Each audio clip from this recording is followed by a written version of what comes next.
Pansamantalang itinigil ng Commission on Elections ang bidding para sa ballot boxes na gagamitin sa barangay at SK elections. Ayon sa isang opisyal ng COMELEC, mayroon pang tinatayang 133,000 lumang ballot boxes ang ahensya na maaaring pang gamitin para sa halalan. Si Ria Fernandez sa detalye. Nakahold muna ang bidding ng Commission on Elections para sa ballot boxes na gagamitin sa barangay at SK elections.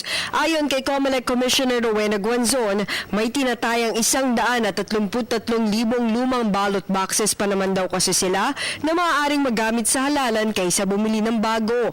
Ilang purchase request din ang hindi pinagbigyan ng COMELEC and Bank dahil hindi naman daw kinakailangan talaga.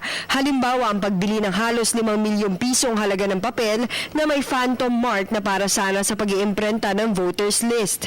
Dahil dito, nakikita ni Guanzon na sasapat ang nalalabing budget na ibinigay ng Kongreso sa kanila, kaya hindi niya rin nakikita ang kahalagahan ng paghingi ng supplemental budget. Matatandaan noong Lunes, inihayag ni COMELEC Chairman Andres Bautista na kailangan nila ng karagdagang 6 na bilyong piso dahil hindi umano kasama sa kanilang alokasyon ang halaga ng dagdag kompensasyon ng mga Board of Election Inspector o BEI.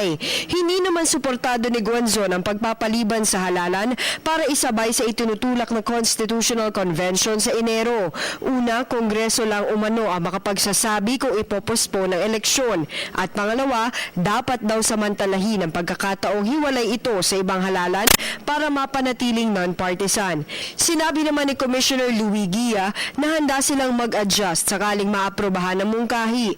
Gayunman, tuloy pa rin ang kanilang paghahanda sa barangay at SK elections na nakatakda sa October 31. Para sa Telebisyon ng Bayan, Ria Fernandez.